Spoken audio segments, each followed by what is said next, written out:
Thank you, Tom. So where do we start? With the power, democracy, and limited governance. So I think let's start from the perspective of democracy. Yes. So you see, democracy is all about people governing themselves. Yeah. And if we're looking at ourselves as collectives, then we need to find mechanisms by which we share resources and take care of ourselves. And so the theory has been that we form government to help us to avert, the kind of things that we would experience in the state of nature. You remember John Locke saying that in the state of nature, life is short, nasty, and brutish. Yes. So we want to try to avoid that, and the way to avoid that is to form a society. But a society has to be governed in some way. And because then societies bring together very many people, the question then becomes, how do you govern? And so the solution was said to be a representative government. So you select a few individuals who then govern on your behalf. And that is where democracy comes in, because democracy then, in theory, the claim is that it is a system of government by which people govern themselves. People rule themselves on a day-to-day basis. Mm-hmm. And from that perspective, it's distinguished from other systems of government. For example, aristocracy, the rule of the best, or monarchy, the rule of that individual, the monarch, who in some ways somebody can be said could be said to have a hereditary right to rule. It happens in many contexts. So of course, you also have forms of government like kakistocracy, the rule of the worst.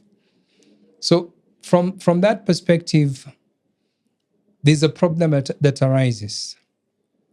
It tends to be that the bigger the collective, the more likely it is that the representatives will be removed from the daily lives of the people that they claim to represent. And Jean-Jacques Rousseau captured this very, very well. He said that the moment that a people gives itself representatives, it is no longer free.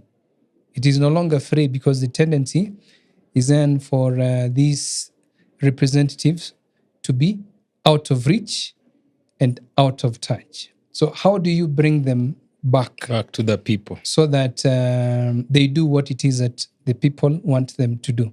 So for me, from my research, I've always thought that if we are just thinking of democracy as a system of government, then it doesn't get us far. It doesn't tell us much, because also representative government is not a perfect system of government. It doesn't work in many ways. Uh-huh. So the question then becomes, how do we govern ourselves on a day-to-day basis? Mm-hmm. Can we think of democracy differently? Yes. And for me, then, thinking of democracy differently would mean thinking of democracy not just as a system of government, but as a way of making collective decisions.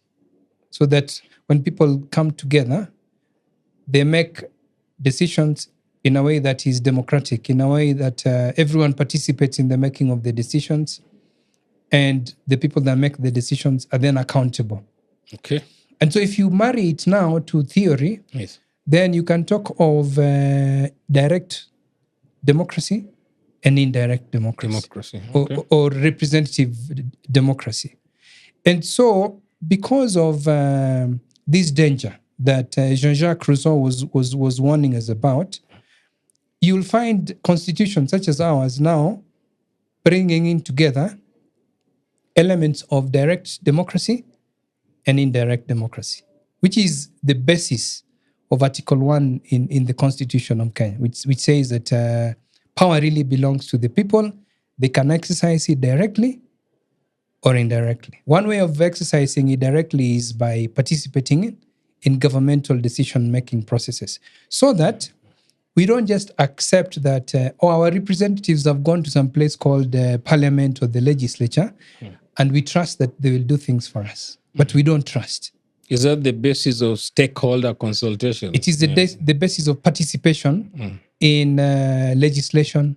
It is the basis of participation in anything that the representatives do. So the design of our constitution is that really we should participate in everything that parliament does.